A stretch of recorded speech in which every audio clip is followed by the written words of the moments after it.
A Gênesis 6:5 está se repetindo. A maldade tomou conta da terra, a ponto que Deus se arrependeu de ter feito o homem, e Deus achou Noé. De Noé ele salvou. Agora veja bem, quem era justo não era a família de Noé, quem era justo era Noé. É outra coisa que eu estou estudando esses dias. Boa, é. Não é? Uhum. Noé era o homem que Deus achou e desenhou o plano para salvar ele e a sua casa. Então, mas a bênção estava sobre quem? Noé. Noé. Outra coisa é a Ló. Quando você pega a questão de Sodoma e Gomorra. Você só vai encontrar que Ló era justo em 2 Pedro, capítulo 2, versículo 6. A Bíblia, Pedro descreve Ló como um homem justo que não se conformava com a maldade de Sodoma e Gomorra. Posso soltar? Interessante, hein? Você está entendendo? Porque está na Bíblia. Você vai ver lá, antes da destruição de Sodoma, Abraão intercedeu. Não intercedeu? Se tiver um justo. Mas veja que lá em 2 Pedro 2,6 que você vai ver que Ló era justo, que Pedro destaca a justiça, que Ló não se conformava com o pecado de Sodoma. Estava no meio de Sodoma, mas não se conformava com o pecado. Então Ló era justo, como Abraão orou, por isso que Deus enviou o anjo para tirar Ló e a sua família, mas a família de Ló não era justa. A exemplo, a mulher do Ló, né? Que aí estátua de sal. Você tocou. Cara, olha a revelação que eu vou trazer. O que levou a mulher de Ló no âmbito familiar? Mas veja bem, vamos por parte, mas eu preciso falar desse assunto, sim. que é forte o negócio. Veja bem, a corrupção genética e espiritual destruiu o mundo antes do dilúvio, pelo dilúvio. A corrupção, veja que hoje o meio científico está modificando a genética através de alimentação, né? Homens afeminados, mulheres masculinizadas, paralisando a produção, a geração de filhos. A gente está dentro de uma natalidade que não é só programada de a pessoa não querer ter filho. Os jovens casais hoje não querem ter filho. Transtornos que desestabilizam famílias. Eles querem ter cachorro, mas não querem ter filho, que é o animalismo, que é um socialismo. E animais estão sendo mais amados que pessoas. Olha só, e isso no nosso meio, tá? Eu não estou dizendo algo fora de nós. Eu estou dizendo algo que acontece no nosso meio. Animalismo. E eu sempre digo isso, as pessoas dizem que é muito forte que eu falo, mas é real. Se uma pessoa gasta mais com ração e veterinário do que com a obra missionária, ela precisa rever o cristianismo que ela está vivendo. Porque eu estou valorizando mais um animal do que pessoas. Então, o que acontece, Fábio? A corrupção do dilúvio, a corrupção de Noé também. Sodoma chegou às narinas de Deus a maldade de Sodoma. Agora, vamos lá. Deus destruiu por quê? Porque houve uma corrupção genética e espiritual. E nós estamos vivendo uma corrupção genética pelo aquilo que digerimos e espiritual porque aquilo que digerimos pode estar nos desligando do espiritual. Isso é forte demais. Aquilo que nós estamos ingerindo, aquilo que nós estamos nos alimentando. Tanto visível como digerindo mesmo. Está nos envenenando. Meu e Deus a radioatividade e a tecnologia nos desconecta do real. Que é uma hipnose coletiva. E é terrível porque hoje a radioatividade está ao nosso lado. As pessoas dormem com o celular. Agora vamos voltar lá para Ló, porque é um assunto interessante. Porque o que levou... Imagine, um anjo bateu na tua porta, falou para você sair, pegou pelo braço, tá lá em Gênesis 16, 26, pegou pelo braço, tirou para fora, 22, né? Escapa pela tua vida. Enquanto você estiver aqui, eu não posso fazer nada. E a mulher de Ló voltou para trás. É um ponto que muita gente... Não, porque ela amava Sodoma. Existe um ponto na história de Ló que fica uma ponta frouxa. Quando os anjos entraram para a casa de Ló, o que aconteceu? Os homens não bateram na porta? Sim. Os homens bateram na porta. O que Ló ofereceu? O que ele ofereceu? As filhas dele virgem para os homens. Porque os homens de Sodoma queriam se deitar com os anjos. E Ló abre a porta e ele diz... Foi aí que a mulher de Ló não confiava nele. Não confiou de seguir ele. E eu vou explicar por quê. Porque Ló defendeu o santo, os anjos, e os anjos não precisavam ser defendidos. Ló devia defender as filhas. Meu Deus do céu. Isso é forte demais. É demais. forte, não é? Porque a mulher segue o homem. E ele desestabilizou a sua liderança quando ele preferiu defender o santo, que não precisa ser defendido, do que defender a família.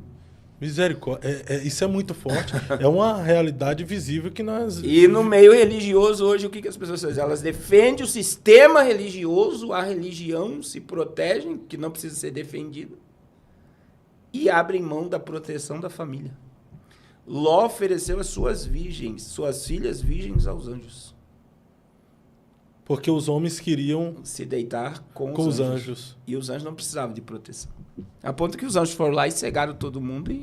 Então, a atitude da mulher de Ló... Porque não sentiu segurança nele. Não foi porque ela amava Sodoma, e sim porque não sentiu segurança no seu marido. No que ele estava, por ele ter aberto mão da proteção da família. É uma interpretação. Mas dá para se pensar nisso, não dá? Isso causa insegurança, porque... Sim. Se um marido é capaz de entregar as suas filhas, entre aspas, a desconhecidos, o que ele pode fazer com a sua própria esposa, né? E então, as pessoas ficam assim, né? Por que ela olhou para trás, né? Existia segurança em Sodoma, mas a segurança do lar é o homem, é o provedor, é o sacerdote, e ele abriu mão da proteção para defender o santo. E isso é uma mensagem de que nós devemos ter muito cuidado. Porque muitas das vezes, por defender a religião, nós abrimos mão. Quantas pessoas nós temos fora da igreja porque quando era pequeno não podia jogar bola,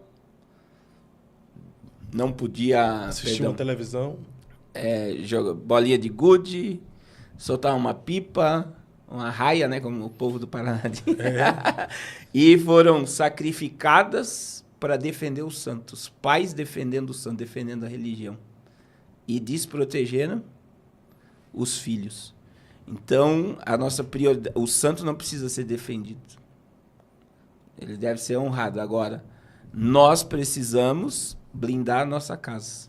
Principalmente os homens, né? Agora, é muito interessante a questão de... Tanto isso é escatológico também do âmbito. Por quê? Porque o justo era Noé e o justo era Ló. Mas eles blindaram a sua casa.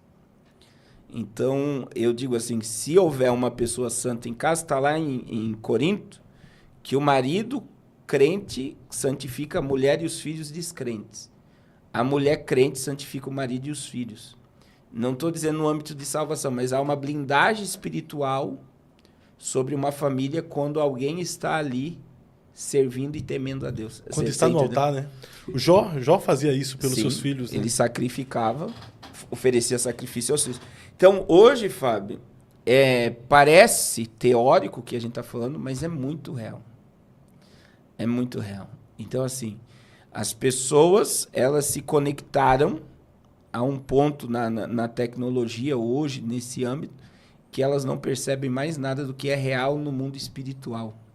E uma das fatores é a glândula pineal sendo destruída. Isso tem, de fato, cegado o nosso entendimento. E aí cega o teu relacionamento com o divino. Esse cegar o entendimento também tem a ver com a visão espiritual fechada, né? A escama nos nossos olhos espirituais que nos atrapalha de conseguir enxergar o mundo espiritual. Só os nossos olhos carnais estão abertos, né? E você fala assim, hoje, por exemplo, o maior pecado de Laodiceia, quando você lê a história de Laodiceia, Jesus fala para Laodiceia, não sabes que és uma desgraçada, pobre, cega, nua e miserável. A gente diz o quê? O pior cego é o que não vê. Não é esse o pior cego. Laodiceia provou o contrário. O pior cego é aquele que é cego e não sabe que é cego. Jesus disse para Laodiceia, tu não sabe que. Laodiceia não sabia que era cego. O sistema religioso hoje é Laodiceia. Não sabe que. E aí entra no âmbito hoje dos falsos profetas, que está ligado à cegueira espiritual. Por quê? Porque tem um líder, tem profeta, tem espiritualidade. Laodiceia pensava que estava com tudo. Rica sou, estou enriquecido, nem falta de nada. Era uma igreja. Sim. Então, se era uma igreja, tinha culto, tinha ensaio, tinha dízimo, tinha oferta. E como é que ela estava aos olhos de Jesus? Estou pronto a vomitar-te da minha boca. Estava dando ânsia, náuseas em Deus. E Laodiceia se afastou tanto que preferiu colocar Jesus para onde? Para fora. Jesus estava fora da igreja. Diz que estou à porta e bato. Então veja que hoje a gente está vivendo uma cegueira, tanto, né? Vamos falar, uma corrupção genética, que está gerando uma corrupção espiritual. Você está entendendo? E isso no meio religioso é pior, por quê? Porque o altar, que deveria ser um lugar de santidade, de pregar santidade e abandono do pecado, é um altar que tá ligado a falsos ensinos e a heresias. Então, hoje, é muito mais fácil você encher uma igreja colocando um revelador que fala tudo que a pessoa quer, do que encher uma igreja pregando abandone o pecado, se você quer dar o reino de Deus.